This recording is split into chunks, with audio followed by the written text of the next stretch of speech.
Hi viewers, welcome back to career vibes. आज हम जानेंगे 10th के बाद कौन सा कोर्स करें। 10th के बाद आपके पास ऑप्शंस तो बहुत सारे होते हैं, लेकिन हम बात करेंगे कुछ प्रैक्टिकल ऑप्शंस के बारे में, जिन्हें करने के तुरंत बाद आप एक अच्छी खासी नौकरी कर सकते हैं या फिर अपना कोई छोटा मोटा काम शुरू कर सकते हैं। तो 10वीं के बाद से ही सही मायने में एक स्टूडेंट के करियर की शुरुआत हो जाती है। 10वीं के बाद कोई भी सब्जेक्ट सेलेक्ट करना या कोई भी कोर्स सेलेक्ट करना हमारे फ्यूचर को काफी अफेक्ट करता है। चाहे आप 10वीं के बाद टेक्निकल फील्ड में जाओ या फिर नॉन टेक्निकल फील्ड में जाना चाहो, दोनों ही तरह की कोर्स की जानकारी इस वीडियो में आपको मिलेगी। हमने मिक्स तरीके के कोर्सेज में बताए हैं, कुछ टेक्निकल भी है, कुछ नॉन टेक्निकल भी हैं, मेडिकल कोर्सेज भी हैं। तो चलिए शुरू करते हैं।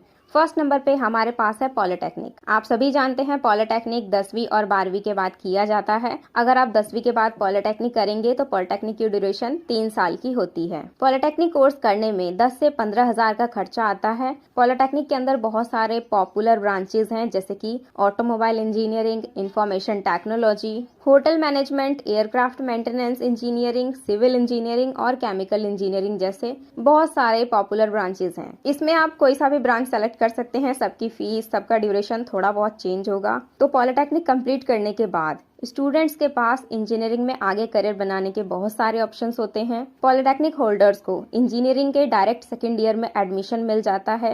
ये बहुत ही बड़ा एडवांटेजेस है पॉलिटेक्निक करने का। इसके अलावा पॉलिटेक्निक करके आप जल्दी से जल्दी जॉब पा सकते हैं। जिस किसी ब्रांच से आपने पॉलिटेक्निक किया है उससे रिलेटेड कोई छोटा मोटा बिजनेस भी शुरू कर सकते हैं। जैसे कि अगर आपने ऑटोमोबाइल इंजीनियरिंग की है तो इससे रिलेटेड आप अपना खुद का काम भी शुरू कर सकते हैं, अगर आपका बजट है तो। बात करते हैं सेकेंड नंबर के कोर्स के बारे में। सेकंड हमारे पास है ITI। इसका नाम भी सारे स्टूडेंट्स ने सुना होगा और ये भी काफी प्रैक्टिकल कोर्स है 10वीं के बाद। इसे करके स्टूडेंट्स को जल्दी जॉब मिल जाती है। अगर आप 10th के बेसिस पे कहीं भी जॉब ढूंढते हैं तो आपसे ITI की जरूर डिमांड की जाती है। अगर ITI है तभी आपको 10th के बेसिस पे जॉब मिलता है। जिस तरह पॉलिटेक्निक में अलग अलग ब्रांचेस होते हैं, वैसे ITI में भी अलग अलग ट्रेड होते हैं, जैसे कि fitter trade, plumber, electrician, welder, motor mechanic, computer.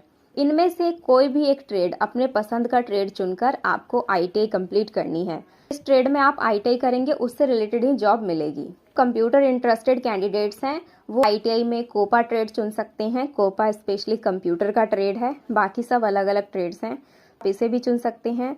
और फीस की बात करें तो फीस ब्रांचेस पर डिपेंड करता है, जो भी ब्रांच आप चुनते हैं। लगभग फीस 2 से 8 हजार के बीच ही होती है, कहीं कहीं पे फीस इससे भी कम होती है।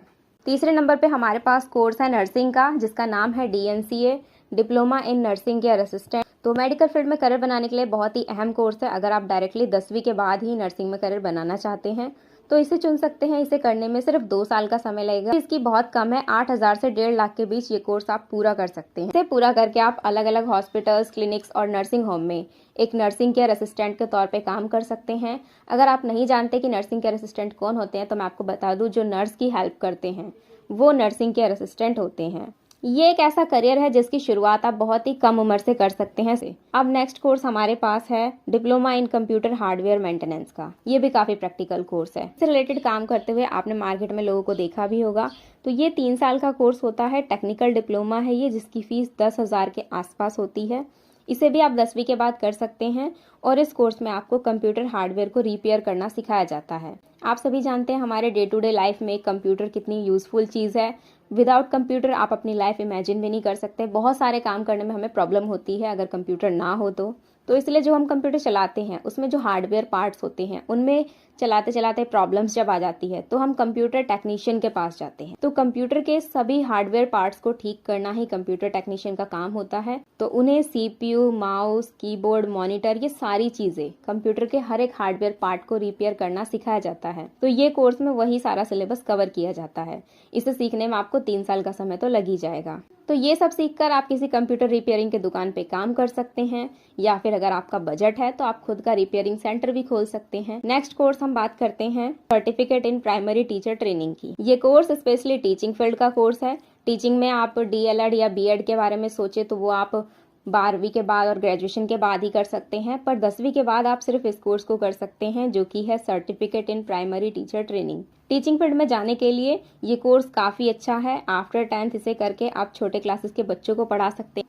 फीस इसकी 5400 के आसपास है। ड्यूरेशन इसका 1 से 2 साल होता है, जो कि इंस्टीट्यूट पर डिपेंड करता है। तो इस डिप्लोमा को करने के तुरंत बाद ही आप नर्सरी टीचर या फिर प्राइमरी टीचर बन सकते हैं। मतलब कि आप छोटे बच्चों के टीचर बनेंगे। इसमें आप सीनियर बच्चों को तो नहीं पढ़ा सकते, पर छोटे बच्चों के आप टीचर बन सकते हैं, आपको जल्द ही जॉब मिल जाएगी। तो इस वीडियो में हमने बात किया है 10वीं के बाद 5 ऐसे कोर्सेज के बारे में। जिस तरह के लोगों को आपने मार्केट में काम करते हुए भी देखा होगा, वो इसी फील्ड के होते हैं जिनकी हमने इस वीडियो में बात की है। तो वीडियो पसंद आई हो तो लाइक करें और इस तरह की और भी जानकारी पाने के लिए हमारे चैनल को सब्सक्राइब करें।